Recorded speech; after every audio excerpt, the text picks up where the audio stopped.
दोस्तों जय श्री कृष्णा। कैसे हैं आप सब। जब कोई व्यक्ति बुरे समय में फंसता है तब उसके मन में अच्छी भावनाएं जागने लगती हैं, लेकिन जैसे ही हालात बदलते हैं व्यक्ति के मन में लालच जाग जाता है और अपनी अच्छी बातें भूल जाता है। पुराने समय में एक सेठ नदी किनारे रहा करता था। एक शहर से दूसरे शहर जाने के लिए उसे नाव का इस्तेमाल करना पड़ता था, लेकिन उसे तैरना नहीं आता था। एक दिन वह नदी के रास्ते दूसरे नगर जा रहा था। नदी के बीच में उसने देखा कि उसकी नाव में पानी भर रहा है। नाव में छेद हो गया था। अब वह डर गया। अब सेठ भगवान को याद करने लगा। तभी उसे एक मछुआरा दिखाई दिया।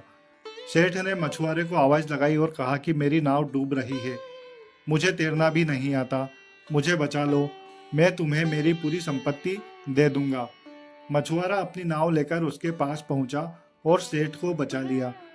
मछुआरे की नाव में बैठने के बाद सेठ ने राहत की सांस ली। अब वह सोच रहा था। उसने मछुआरे से कहा, भाई अगर मैं तुम्हें मेरी पूरी संपत्ति दे दूंगा तो मैं अपना जीवन यापन कैसे कर पाऊंगा। मैं तुम्हें पूरी तो नहीं लेकिन आधी संपत्ति दे दूंगा। कुछ देर बाद व्यापारी फिर बोला, भाई मेरे परिवार में पत्नी और बच्चे भी हैं, मेरी संपत्ति में उनका भी हक है। मैं तुम्हें आधी तो नहीं लेकिन एक चौथाई संपत्ति दे दूंगा। मछुआरा व्यापारी की बात का कोई जवाब नहीं दे रहा था।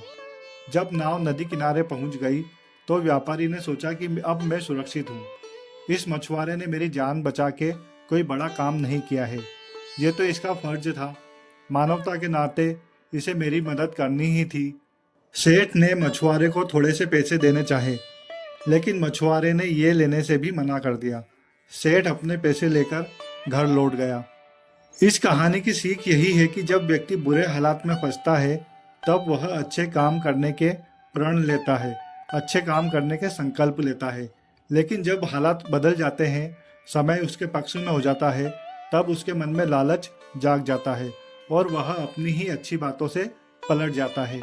तो दोस्तों अगर आपको ये कहानी पसंद आई हो तो कृपया इसे लाइक करें, कमेंट करें, शेयर करें और इस चैनल को सब्सक्राइब करना ना भूलें। धन्यवाद।